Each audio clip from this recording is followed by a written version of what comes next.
보시겠습니다. 에스겔 30장입니다.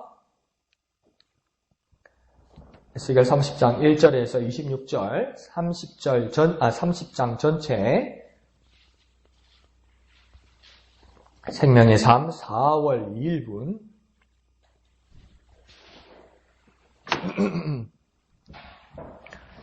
30장 1절에서 26절 전체를 한 음성으로 다 같이 천천히 읽겠습니다. 시작. 또 여호와의 말씀이 내게 임하여 이르시되 인자야 너는 예언하여 이르라. 주 여호와께서 이와 같이 말씀하시되 너희는 통곡하며 이르기를 슬프다 이 날이여 하라. 그 날이 가깝도다. 여호와의 날이 가깝도다.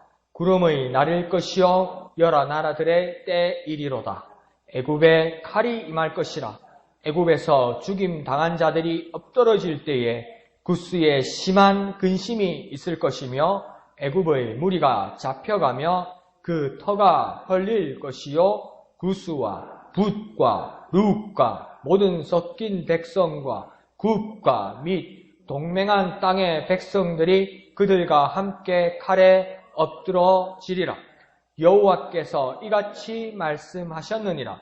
애굽을 붙들어주는 자도 엎드러질 것이요 애굽의 교만한 권세도 낮아질 것이라. 믹돌에서부터 수에네까지 무리가 그 가운데에서 칼에 엎드러지리라. 주 여호와의 말씀이니라. 황폐한 나라들 같이 그들도 황폐할 것이며 사막이 된 성읍들 같이 그 성읍들도 사막이 될 것이라. 내가 애굽에 불을 일으키며 그 모든 돕는 자를 멸할 때에 그들이 나를 여호와인 줄 알리라. 그날의 사절들이 내 앞에서 배로 나아가서 염려 없는 구스 사람을 두렵게 하리니 애굽의 재앙의 날과 같이 그들에게도 심한 근심이 있으리라. 이것이 오리로다. 주 여호와께서 이같이 말씀하셨느니라. 내가 또 바벨론의 느부갓네살 왕의 손으로 애굽의 무리들을 끊으리니 그가 여러 나라 가운데에 강포한 자기 군대를 거느리고 와서 그 땅을 멸망시킬 때에 칼을 빼어 애굽을 쳐서 죽임 당한 자로 땅에 가득하게 하리라. 내가 그 모든 강을 마르게 하고 그 땅을 악인의 손에 팔겠으며 타국 사람의 손으로 그 땅과 그 가운데에 있는 모든 것을 황폐하게 하리라. 나 여호와의 말이니라. 주 여호와께서 이같이 말씀하셨느니라. 내가 그 우상들을 없애며 신상들을 높 가운데에서 부수며 애굽 땅에서 왕이 다시 나지 못하게 하고 그 땅에 두려움이 있게 하리라. 내가 바드로스를 황폐하게 하며 소안에 불을 지르며 노 나라를 심판하며 내 분노를 애굽의 견고한 성읍 신에 쏟고 또 노 나라의 무리를 끊을 것이라. 내가 애굽에 불을 일으키리니 신 나라가 심히 근심할 것이며 노 나라는 찢겨 나누일 것이며 노 나라가 날로 대적이 있을 것이며 아웬과 비베셋의 장정들은 칼에 엎드려질 것이며 그 성읍 주민들은 포로가 될 것이라. 내가 애굽의 멍에를 꺾으며 그 교만한 권세를 그 가운데서 그치게 할 때에 드함 느헤스에서는 날이 어둡겠고 그 성읍에는 구름이 덮일 것이며 그 딸들은 포로가 될 것이라. 이같이 내가 애굽을 심판하리니 내가 여호와인 줄을 그들이 알리라 하셨다 하라. 11째 해 첫째 달 7째 날에 여호와의 말씀이 내게 임하여 이르시되 인자야 내가 애굽의 바로 왕의 팔을 꺾었더니 칼을 잡을 힘이 있도록 그것을 아주 싸매지도 못하였고 약을 붙여 싸매지도 못하였느니라. 그러므로 주 여호와께서 이같이 말씀하셨느니라. 내가 애굽의 바로 왕을 대적하여 그 두 팔 곧 성한 팔과 이미 꺾인 팔을 꺾어서 칼이 그 손에서 떨어지게 하고 애굽 사람을 문나라 가운데로 흩으며 뭇백성 가운데로 해칠지라. 내가 바벨론 왕의 팔을 견고하게 하고 내 칼을 그 손에 넘겨주려니와 내가 바로의 팔을 꺾으리니 그가 바벨론 왕 앞에서 고통하기를 죽게 상한 자의 고통하듯 하리라. 내가 바벨론 왕의 팔은 들어주고 바로의 팔은 내려뜨릴 것이라. 내가 내 칼을 바벨론 왕의 손에 넘기고 그를 들어 애굽 땅을 치게 하리니 내가 여호와인 줄을 그들이 알리라. 내가 애굽 사람을 나라들 가운데로 흩으며 백성들 가운데로 해치리니 내가 여호와인 줄을 그들이 알리라. 아멘. 오늘의 본문의 말씀은 30장 전체로 아주 긴 내용입니다만 오늘 아침에 보았던 29장 내용과 동일하게 하나님께서 에스겔서를 통해서 이방의 여러 나라들을 심판하시고 그 경고하던 예언의 말씀이 29장에 한 번 나오고 30장에 한 번 더 나오면서 애굽과 그 주위의 나라들도 동일한 고통을 받게 될 것이라는 것을 하나님이 아주 무시하게 말씀하는 것입니다. 그러니까 그 1절에 보면 오늘 여호와의 말씀이 임하셨다고 한번 말씀하시고 20절에 보면 또 여호와의 말씀이 어느 날에 임하였다고 말씀하시면서 두 번의 예언의 말씀이 임하였다고 하는 겁니다. 그러니까 여기서 예언의 말씀의 성격 중에 하나는 무엇이냐면 애굽에 대해서 하나님께서 예언하실 때 아주 경고와 저주의 말씀으로 임하게 한다는 겁니다. 그러면 경고와 저주의 말씀인데 그것을 예언으로 미리 말씀하셨다는 건 뭡니까? 아직 임하지 않았다는 겁니다. 그런데 그 저주와 경고의 말씀을 하나님이 하셨다는 것은 하나님은 어떤 분이십니까? 일말의 기대가 있다는 겁니다요. 미리 말씀하실 때 깨달아서 돌아서기를 하나님 원하신다는 겁니다. 그러니까 점쟁이가 점치는 것하고 다른 겁니다요. 점쟁이가 점치치는 거는 돌이킬 수 없다는 겁니다요. 이렇게 되어버린다는 겁니다. 이렇게 되어버린다는 겁니다. 그런데 하나님께서 예언하실 때 경고와 저주의 말씀은 뭡니까? 일말이라도 한번 돌아서기를 원하는 하나님의 마음이 있다는 겁니다. 이게 차이입니다요. 그러니까 예수 믿는 사람이 이상한 예언하는 사람 찾아가가지고 점치는 거하고 같으면 빨리 돌아와야 되는 거예요. 이게 참 답답한 노릇이죠. 근데 오늘 본문에 보면 앞에 말씀드렸듯이 소망의 내용이 하나도 안 보입니다.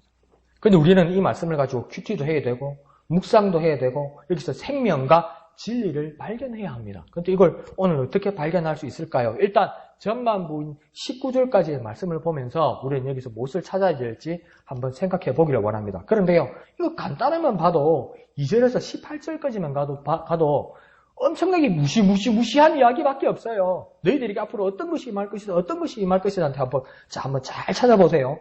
그러니까 제가 한번 읊어볼게요. 2절에는 어떤 일이 일어나냐면 통곡과 슬픔이 일어난다고 얘기해요. 4절에는요, 칼, 죽임, 근심, 헐림. 5절에는요, 칼에 엎드러지고요. 6절에는요, 붙들어주는 자, 곧 동맹자도 칼에 엎드러진다고 이야기해요. 7절에는요, 황폐와 사막이 이른다고 이야기합니다. 8절에는요, 불이 이른다고 이야기해요. 9절에는요, 그와 함께하던, 애국과 함께하던 구스인들에게도 심한 근심이 일어난다고 이야기합니다. 10절에는요, 무리들이 끊어진다고 이야기합니다. 11절에는요, 칼에 죽임 당한 자가 땅에 가득하다고 이야기합니다. 그 다음 12절에는요, 강이 마릅니다. 그리고 땅이 팔립니다. 그리고 모든 것이 황폐하게 된다고 이야기합니다. 그러면서 13절에는요, 두려움이 임한다고 이야기합니다. 14절에는요, 불과 심판이 이른다고 또 말씀하십니다.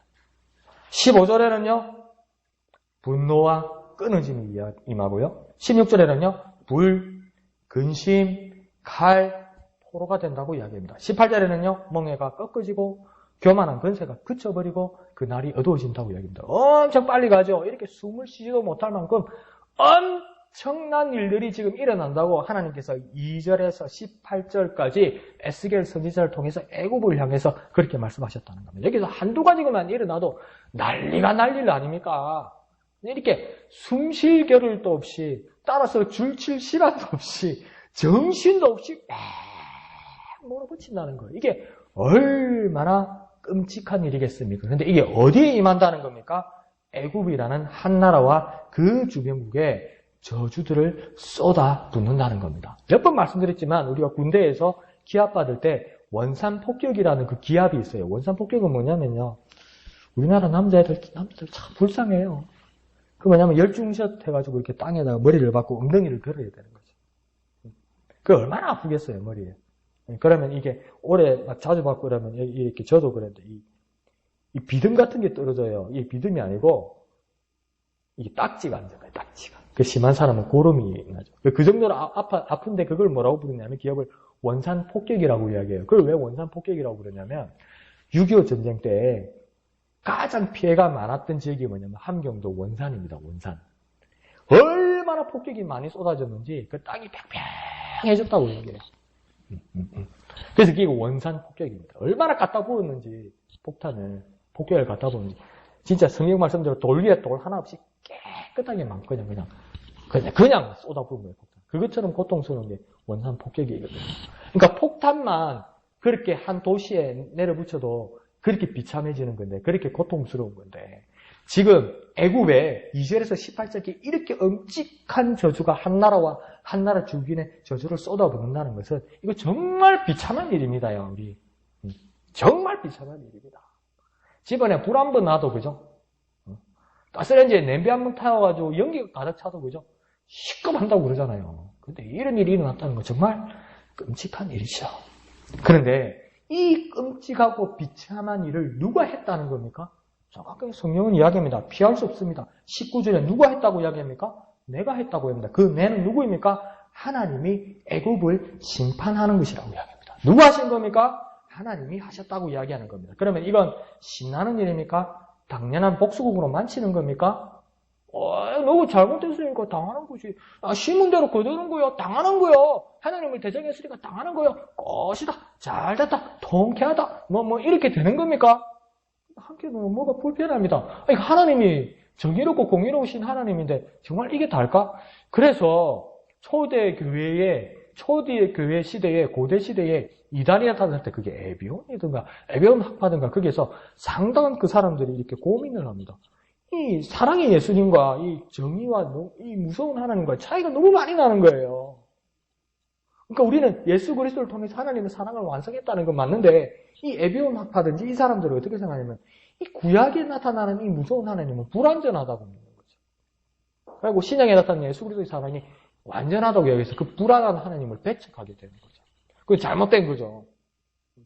그런데 이런 고민이 생기게 만드는 거예요. 이렇게만 보면, 이런 부분만 보면 하나님이 용서하지 않고 하나님께서 철저하게 갚으시는 것 같고 그게 또 오늘날 21세기 우리 교회에서 써먹네 그냥 나에게 해코지라고 딱 힘들게 하나님이 다 보복하고 다 갚으실 기라고 우리끼리 막 떠들고 기도하고 막 신났네. 그게 맞냐는 거예요. 그래. 그게 하나님의 목적이냐고요. 그런데 성경은 또 그렇게 이야기해요. 가만 안 내버려둔대요.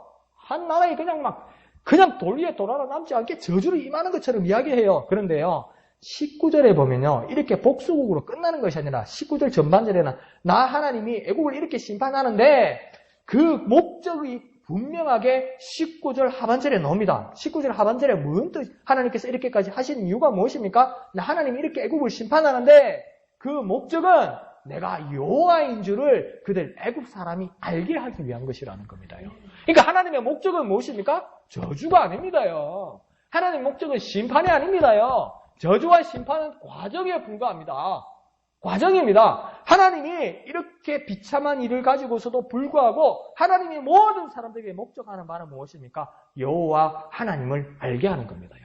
하나님을 진즉에 알게 하는 겁니다. 사람들이 여호와 하나님을 깨닫게 하는 것이 그 목적이라는 겁니다. 그러면 우리의 모든 삶에서 하나님의 모든 경륜을 통틀어서 우리가 해야 될 일이 무엇입니까? 하나님을 깨닫는 겁니다. 새벽에 말씀드렸듯이 무엇이냐면 우리가 기쁜 일이 있을 때나 어려운 일이 있을 때나 경고의 말씀을 가지고 미리 우리에게 저주가 임하기 전에 하나님을 진즉에 깨닫는 것이고 우리가 점차 타이밍을 설사 놓쳤을지라도 그 잿더미 가운데서 실망하는 것이 아니라 그 가운데서도 함께 하시고 그 가운데서도 깨닫게 하시는 하나님을 발견하라는 겁니다. 그러니까 우리 일생의 목적이 뭡니까? 슬플 때나 기쁠 때나 고난이 있을 때나 복이 있을 때나 하나님을 깨닫는 겁니다요. 하나님을요.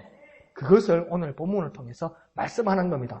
다시 말해서 진작에 알고 깨닫고 여호와께로 나왔으면 이 저주와 심판은 없었을 것입니다. 그러나 설사 이 저주와 심판 가운데 우리가 있을지라도 결코 실망하거나 돌아서거나 포기하지 말고 그 가운데 만지시고 빚으시고 새로 만들어주시는 고쳐주시는, 치료하시는, 수술하시는 하나님을 깨닫고 발견해야 된다는 거죠.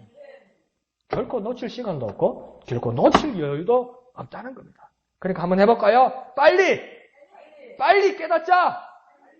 빨리 깨닫자. 늦더라도 깨닫자. 알자. 하나님을 알자. 하나님을 알자. 우리 모든 상황 가운데서 하나님을 알고 하나님을 깨닫는 것이고, 가장 좋은 것은 진작에 알고 깨닫고 하나님 앞에 돌아서는 것이고, 설사 실패하고 죄더미 가운데 있을지라도 그 가운데서 만드시고 치료하시는 하나님을 깨닫고 아는 것이고, 그리고 우리가 일생의 모든 환경 가운데 목적은 무엇입니까? 하나님을 아는 것입니다. 어떤 환경이든 하나님을 아는 것입니다. 그래서 이 시간 우리가 다 같이 기도할 때에 내가 주님을 더 알기를 원합니다. 주님, 내가 하나님을 더욱 깨닫기를 원합니다. 진정에 내가 주님을 깨닫기를 원합니다. 주님, 내가 빨리 깨닫기를 원하고 늦더라도 깨닫기를 원하고 내 일생에 하나님을 알기를 원합니다. 이렇게 주님의 이름 크게 한번 부르고 내가 하나님을 알기를 원합니다. 모든 삶에서 모든 환경에서 주님을 깨닫기를 원합니다. 주님의 이름 크게 한번 부르고 다 같이 기도합니다. 주여, 내가 하나님을 알기를 원합니다. 주여, 내가 하나님을 깨닫기를 원합니다. 어떤 환경일지라도 빨리 주님을 깨닫기를 원하고 늦더라도 주님을 깨닫기를 원하고 내 일생에 내 모든 환경에 하나님을 알기를 원합니다. 하나님을 알기를 원합니다. 어떤 환경에서도 실망하지 않고 절망하지 않고 하나님을 알기를 원합니다. 하나님을 알기를 원합니다. 주님을 깨닫기를 원합니다. 주님을 더욱 깨닫기를 원합니다. 주님을 더욱 깨닫기를 원합니다. 내 일생에 주님을 알기를 원합니다. 주님을 깨닫기를 원합니다. 우리 가운데 오셔서 역사하여 주시옵소서. 거룩하신 아버지 하나님, 은혜를 감사드립니다. 우리의 모든 환경 가운데 하나님을 알게 하여 주옵소서. 호세아를 통하여 주님 말씀하셨던 것처럼 우리가 하나님을 알자. 하나님을 알 때 더욱 힘써 하나님을 알자. 그 하나님을 깨닫는 우리의 모든 환경들이 되게 하여 주옵소서. 하나님, 소원하옵기는 진적에 빨리 주님을 깨닫게 하시고 늦더라도 그 잿더미 가운데서도 우리를 만지시고 우리를 고치시고 우리를 치료하시고 우리를 수술하시고 우리를 온전케 하시는 하나님 알아 깨달아 하나님 앞에 영광 돌리게 하여 주옵소서. 주님을 더욱 알기를 원합니다. 주님을 더욱 깨닫기를 원합니다. 우리의 모든 환경 가운데 함께 하시는 주님을 만나기를 원합니다. 역사하여 주시옵소서. 모든 것을 감사드리며 거룩하신 예수님의 이름으로 간절히 기도합나이다. 아멘. 찬송가 453장입니다. 예수도 알기 원하네. 453장. 예수도 알기 원하네. 크고도 넓은 은혜와 대속해 주신 사랑을 간절히 알기 원하네. 내 평생의 소원, 내 평생의 소원, 대속해 주신 사랑을 간절히 알기 원하네. 성령이 스승되셔서 진리를 가르치시고 거룩한 뜻을 깨달아 예수를 알게 하소서. 내 평생의 소원, 내 평생의 소원, 대속해 주신 사랑을 간절히 알기 원하네. 성령의 감화 받아서 하나님 말씀 배우니 그 말씀은 안절안절히 내 맘에 교훈되도다. 내 평생의 소원, 내 평생의 소원, 대속해 주신 사랑을 간절히 알기 원하네. 예수가 계신 보좌는 영광에 둘려 있도다. 평화의 왕이 오시니 그 나라 왕성하도다. 내 평생의 소원, 내 평생의 소원, 대속해 주신 사랑을 간절히 알기 원하네. 아멘. 그래서 우리가 결코 우리의 믿음을 쳐버리지 않고 포기하지 않을 수 있는 이유는 뭐냐면 하나님을 아는 것인데, 하나님을 아는 것은 어떤 조건이나 어떤 환경 가운데서도 하나님을 알 수 있는 겁니다. 그런 믿음을 가지는 저와 여러분 되시기를 부탁드립니다. 자, 1절을 보면 여호와의 말씀, 이 말씀 가운데서 그 예언의 방법이 나옵니다. 이 모든 나라들에 대해서 에스겔이 지금 예언을 하고 있잖아요. 그런데 1절로부터 보면 돌아가면 예언의 방법이 나옵니다. 첫 번째는 뭐냐면요, 가장 예언에 있어서 가장 중요한 첫 번째가 뭐냐면 여호와의 말씀이 있어야 되는 겁니다. 이거는 내 말이 아닙니다요. 내 생각이 아닙니다요. 내 느낌이 아닙니다요. 뭡니까? 여호와의 말씀이 있어야 됩니다. 하나님의 말씀이 있어야 됩니다. 그것이 무엇입니까? 하나님의 의도가 있어야 되는 겁니다요. 그러니까 내가 하나님의 의도를 끌어내는 거 아닙니다요. 하나님의 의도를 내가 구슬로 내는 것도 아닙니다요. 어떻게 말씀해달라고 막 조르는 것도 아닙니다요. 하나님의 의도가 누구에게 임할 때 중요한 겁니다. 그러니까 가장 중요한 건 뭡니까? 하나님의 말씀입니다. 두 번째는요, 내게 임하였다 이렇게 말하잖아요. 나 에스겔에게 임하였다고 이야기하잖아요. 이 말은 무엇입니까? 내가 달라고 해서, 나 에스겔에 달라고 해서 하나님의 말씀이 임한 것이 아니라 하나님이 예정한 예언자에게 말씀하신 겁니다. 그러니까 이건 뭡니까? 하나님의 마음입니다. 하나님의 뜻입니다. 그런 예정된 자가 있어야 되는 겁니다. 그러면 말씀은 누구에게 있는 겁니까? 말씀은 누구에게 있는 겁니까? 하나님에게 있는 겁니다요. 그러면 임하시게 하는 예정은 누구에게 있는 겁니까? 그것도 하나님에게 있는 겁니다요. 그러면 우리가 하나님의 말씀을 만들어내거나 계획을 꾸밀 수 있습니까? 없습니다. 사람이 하나님의 말씀을 만들어내거나 끌어내거나 꾸며낼 수 있습니까? 계획할 수 있습니까? 만들어낼 수 있습니까? 작품을 만들어낼 수 있습니까? 없습니다. 그러면 누가 전권을 가지고 있습니까? 하나님이 가지고 계신 겁니다. 그러면요, 이게 사람의 개인의 실력이나 능력의 문제입니까? 아닙니다.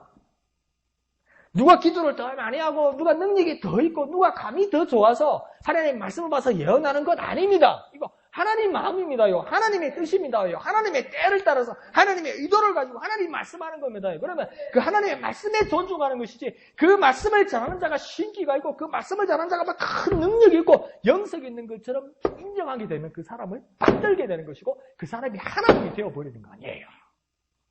그게 문제가 된다고요.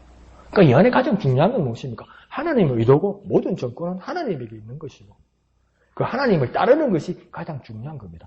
그 완성된 하나님의 말씀, 하나님의 뜻이 어디에 집약되어 있습니까? 모두에게 공평하게 이제 주어진 겁니다. 누구에게 있습니까?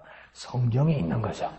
그럼 하나님의 말씀을, 예언의 말씀, 하나님의 능력의 말씀, 하나님의 진리의 말씀을 가장 많이 받은 자가 누구입니까? 목사입니까? 장로입니까? 집사입니까? 능력자입니까? 아니요. 말씀을 가장 사모하고 말씀을 날마다 바라보고 말씀을 날마다 사모하면서 기도하고 묵상하는 자에게 하나님의 말씀이 임하는 거 아닙니까? 그러니까 무엇입니까? 하나님의 권한입니다. 이 하나님의 권한을 우리가 넘어서서는 안 됩니다. 더 중요한 건 뭡니까? 사람이 거짓말하면 안 됩니다. 절대 거짓말하면 안 됩니다. 내 감으로 누구에게 뒤집어 씌우면 안 됩니다. 내 느낌으로 뒤집어 씌우면 안 됩니다. 정확하게 가장 객관적으로 가장 진리된 말씀으로, 가장 근본으로 성경 말씀에 있는 겁니다. 그렇게 깨닫는 저와 여러분 되시길 부탁드립니다. 자, 20절로 두 번째의 예언의 말씀이 임합니다. 그런데 21절을 보면 애굽에 대해서 하나님은 확실히 하고 싶은 것이 있었습니다.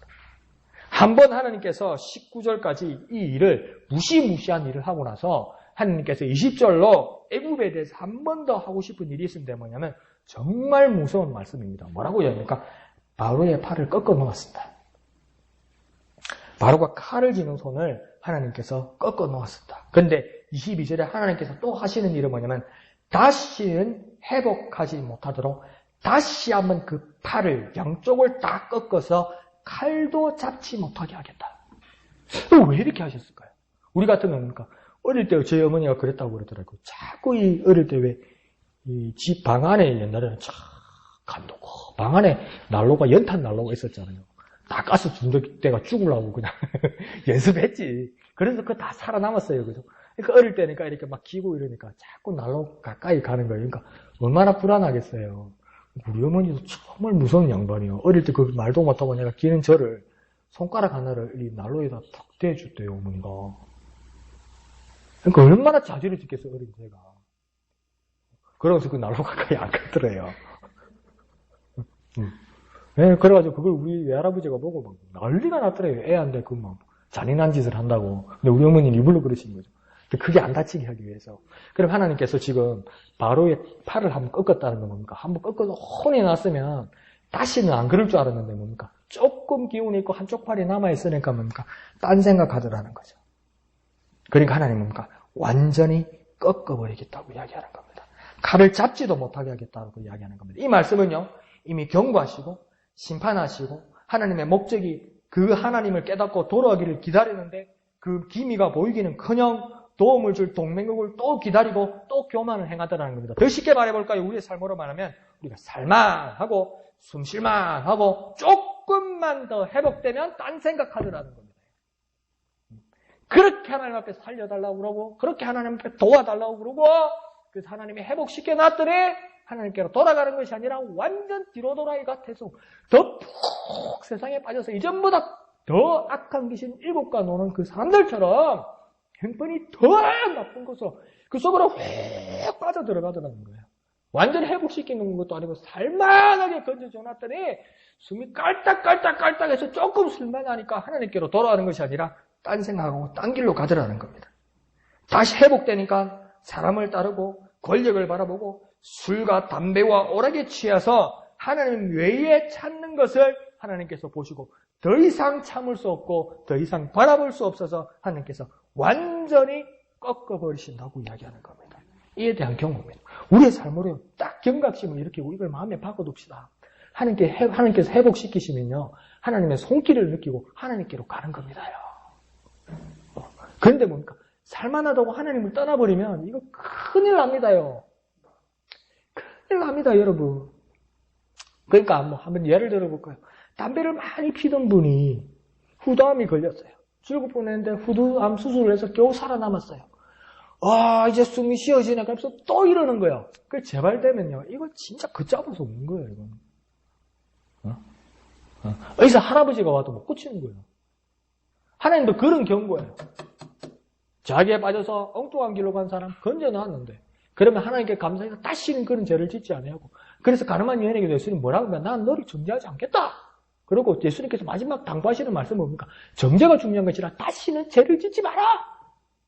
예수님은 그게 목적이었어요. 다시는 죄를 안 지으려면 어디로 가야 됩니까? 주님을 따라야죠. 그때 주님이 구원해 주는데 주님과 다른 길을 가게 되더라는 겁니다. 그걸 지금 하나님 경고하시는 겁니다. 우리의 삶에서도요, 정말 이 경고의 말씀 우리 가운데 가득하게 이렇게 살아있기를 바랍니다. 주님께서 건져주셨으면 주님께로 가는 겁니다요. 주님께서 건져주시면 주님께로 가는 저와 여러분 되시기를 부탁드립니다. 자, 그러면서 24절과 25절로 하나님은 애굽 바로왕이 다시는 교만한 행포를 부리지 못하도록 이제 다른 자를 들었습니다. 누구를 들었습니까? 바벨론 왕을 들어 쓰신다고 이야기합니다. 이 비유를 어떻게 말하면 그 칼, 애굽 왕에게 있던 바로 왕에게 있던 팔을 꺾어버려서 그 칼을 바벨론 왕에게 돌려준다고 이야기합니다. 그렇다고 바벨론 왕이 선하고 정의롭다는 뜻이 아닙니다. 바벨론의 그 무력을 선하신 하나님께서 필요에 따라 쓰시겠다는 겁니다요. 그러니까 이게 얼마나 무자비하겠습니까? 하나님께서 허용해버리겠다는 겁니다. 바벨론 왕 느부갓네살의 그 잔인한 그 칼 휘두르는 것을 하나님께서 허용해버리겠다는 겁니다. 하나님께서 열어두시겠다는 겁니다. 그럼 이거 얼마나 잔인하게 칼을 휘두르겠습니까? 얼마나 무자비하게 휘두르겠습니까? 하나님께서 직접 손을 쓰시기 전에 그걸 휘두른다고 하나님께서 외면하신다면 이거 정말 무서운 겁니다요. 전쟁이 일어나는데 하나님께서 내 편이 되셨다가 하나님께서 내게 손을 놔버리고 저기 나를 치는 것을 하나님께서 가만 보고 계시고 하나님께서 외면해버린다면 이거 얼마나 비참해지는 겁니까? 그런 식으로 바벨론 왕을 쓰시겠다는 겁니다. 우리는 이런 일을 당해서는 안 되는 것이지. 하나님 대신에 서 있는 악한 권력자에게 당하는 고통은 상상을 초월할 것일 겁니다. 정말 상상을 초월할 겁니다. 하나님의 외면에서 악한 자들에게 당하는 우리의 고통, 그거 정말 무서울 겁니다. 정말 상상을 초월할 겁니다. 이런 일이 일어나지 않도록 우리는 우리의 삶을 돌이켜야만 하는 겁니다. 자, 그러면 이제 마지막으로 질문이 생깁니다. 여전히 우리 마음 한켠에 뭔가 이렇게 막 껄끄러운 게 있어요. 뭡니까? 하나님은 왜 이토록 잔인하실 정도로 심판하시고 저주하시고 고통을 주시는 걸까? 하나님은 왜 이토록 무서운 것일까? 하나님은 왜 이토록 잔인하실까? 하나님은 왜 이렇게 우리의 저주와 고통을 즐기시는 걸까? 그런 마음이 한켠에 있을 거예요. 근데 우리는 뭡니까? 우리는 믿음이 이제 더 깊어져서 무조건 하나님 편이지. 무조건 하나님 편이지. 하나님 어르셔. 심판하신 하나님이야. 정의로우신 하나님이야. 거룩하신 하나님이야. 무조건 옳으신 하나님이야. 이게 맞습니다. 맞는데요. 한켠에 그런 게 있다니까요. 이상하다. 왜 그러실까? 그러고 보니까 하나님을 모르는 세상의 사람들은 이거 강력하게 우리에게 도전하고 질문합니다. 뭐라고 대답하시겠습니까? 하나님이 모르는 거야. 우리는 모르는 거야. 그렇게 말할 겁니까? 내 믿음은 지킬 수 있지만 그 사람 결코 설득하지도 못하고 그 사람 결코 우리 공동체에 같이 있을 수가 없게 만들어 버리는 겁니다. 하나님 왜 이렇게 하실까요? 그 말씀을 우리가 한번 찾아봅시다. 공통적으로 하나님이 하시는 말씀이 1절과 6절과 12절과 20절에 하나님께서 공통적으로 하시는 말씀이 있습니다. 이 무시무시하고 이 저주스럽고 피비린내 나고 비참한 지옥 덩어리 같은 이곳에서도 그 군데군데에서 하나님이 하시는 공통적인 말씀이 1절과 6절과 12절과 20절에 공통적으로 하시는 말씀이 있습니다. 무엇이냐면 여호와의 말씀이 임하신다는 겁니다. 이 두렵고 무섭고 고통스럽고 화형 가운데 있고 피비린내 나는 가운데 있어도 그것만이 부각되는 것이 아니라 1절과 6절과 12절과 20절에 첫 번째로 여호와의 말씀이 임하신다는 겁니다. 그 여호와의 말씀이 임하신 다음에 또 공통적으로 나타나는 말씀이 뭐냐면 8절과 19절과 25절과 26절에 공통적으로 또 하시는 말씀이 있습니다. 다시 한번요. 8절과 19절과 25절과 26절에 공통적으로 하시는 말씀이 있습니다. 무엇입니까? 그가 여호와인 줄 알게 하려 하십니다. 하나님이 이렇게까지 희생을 감수하면서도 이 아픈 일을 수행하시는 이유는 하나님의 말씀이 임하셔서 그가 여호와 하나님인 줄 알게 하시는 것이 목적이라는 겁니다. 그러면 우리의 기도의 소원은 무엇이 되어야 됩니까? 하나님의 말씀이 내게 임하셔서 하나님을 알게 하여 주옵소서. 하나님을 깨닫게 하여 주옵소서. 이것을 말씀하시고 싶은 겁니다. 이것이 하나님의 목적이고 이것이 하나님의 의도입니다. 비참하게 죽고 사라지고 꺾이고 부서지고 이렇게까지 감내하고 감수하는 이유는 뭐냐면 그 가운데서도 하나님의 말씀이 임하시고 그 임하신 말씀을 따라 그가 하나님인 줄 알게 하고 깨닫게 하는 것이 하나님의 목적이라는 겁니다. 자, 그러면 저와 여러분은 이 말씀을 가지고 이 비참한 일 가운데서도 어떻게 적용하겠습니까? 하나님 말씀이 내게 임하셔서 어떠한 환경이라도 하나님의 말씀이 내게 임하셔서 하나님을 알게 하여 주옵소서. 하나님을 깨닫게 하여 주옵소서. 어떻게 깜깜한 상황일지라도 어떻게 막막한 상황일지라도 심지어 너무나 기쁘고 너무나 행복해서 하나님을 잃어버릴 것만 같은 상황일지라도 결코 하나님을 포기하지 않고 하나님의 말씀이 내게 임하셔서 하나님을 알게 하여 주옵소서. 하나님을 깨닫게 하여 주옵소서. 이것을 놓치지 않게 하여 주옵소서. 이렇게 기도할 수 있어야 됩니다. 너무 슬퍼도요. 정직하게 이야기합시다. 너무 슬퍼도요. 하나님 잊어버리고요. 정말 기뻐도요. 하나님 잊어버립니다. 맞죠? 정말 행복해도 하나님 잊어버리죠. 기분 억수로 좋아가지고 하나님 잊어버리잖아요. 그거 즐긴다고.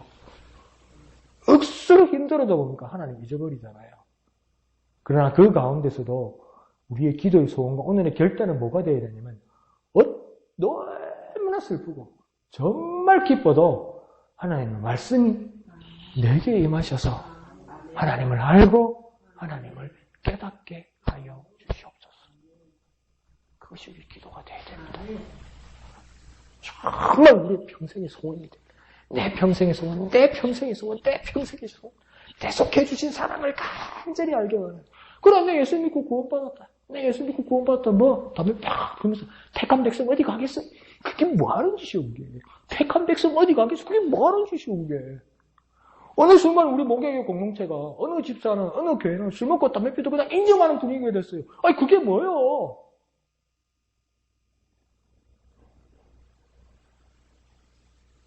평생의 소원이라면서요. 일생의 소원이라면서요. 누구 왜 자꾸 이러지? 하나님 말씀이 내게 임하셔서 하나님을 알게 하시고 하나님을 깨닫게 하여 주옵소서.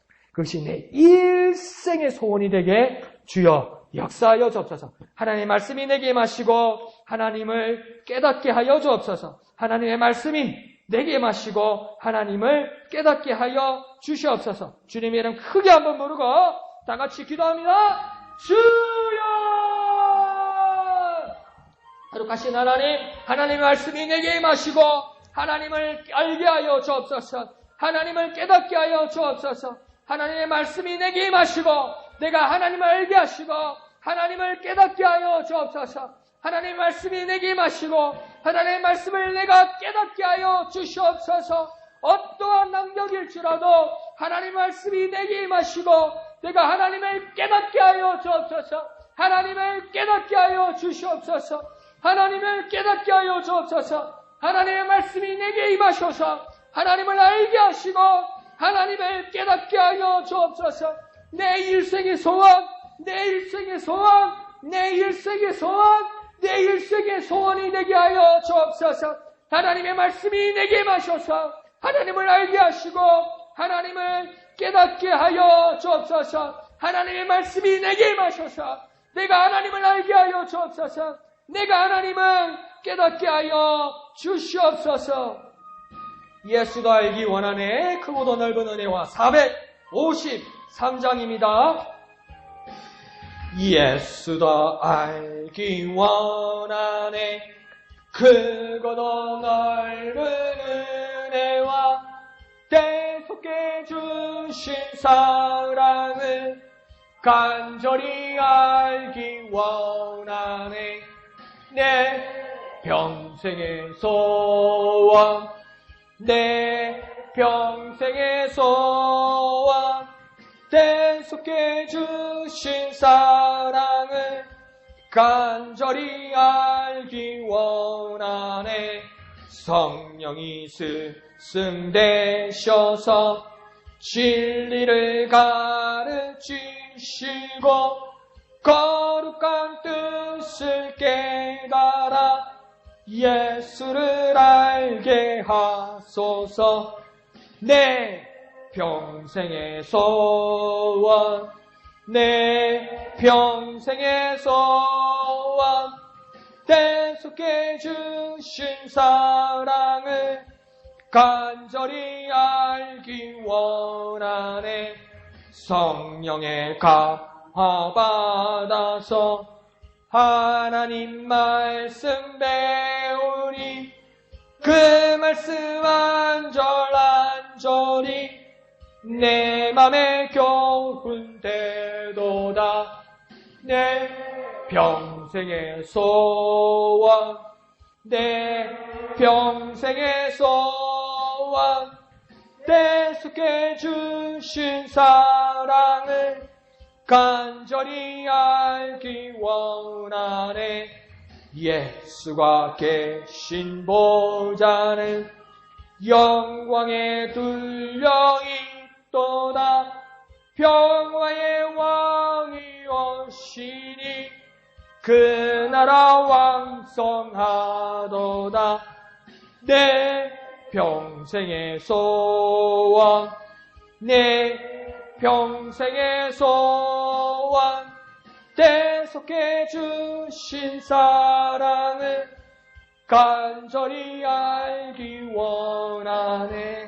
아멘. 이 시간 우리 다 같이 기도할 때 하나님, 내가 아픈 자리, 내가 고민하는 자리, 내게 풀리지 않는 자리, 내가 세상 일에 너무 즐거워서 그것이 메꾸어진 자리, 그 자리에 하나님의 말씀이 임하게 하여 주옵소서. 그 부족한 자리, 그 고난의 자리, 그 고통의 자리, 그 아픔의 자리, 그 문제의 자리, 그 잘못된 쾌락의 자리, 그 재미의 자리에 여호와의 말씀이 임하게 하여 주옵소서. 여호와의 말씀이 임하셔서 그곳에서 하나님을 깨닫게 하여 주옵소서. 하나님을 알게 하여 주옵소서. 하나님을 경험하게 하여 주옵소서. 주님의 이름 크게 한번 부르고 다 같이 기도합니다. 주여! 주여, 나의 아픔의 자리, 나의 문제의 자리, 나의 근심의 자리, 나의 고통의 자리, 나의 쾌락의 자리, 나의 재미의 자리 모두 제거해 주시고 그 빈자리에 하나님의 말씀이 임하게 하여 주옵소서. 하나님의 말씀이 임하게 하여 주옵소서. 하나님의 말씀이 내게 임하셔서 하나님을 알게 하여 주옵소서. 하나님을 깨닫게 하여 주옵소서.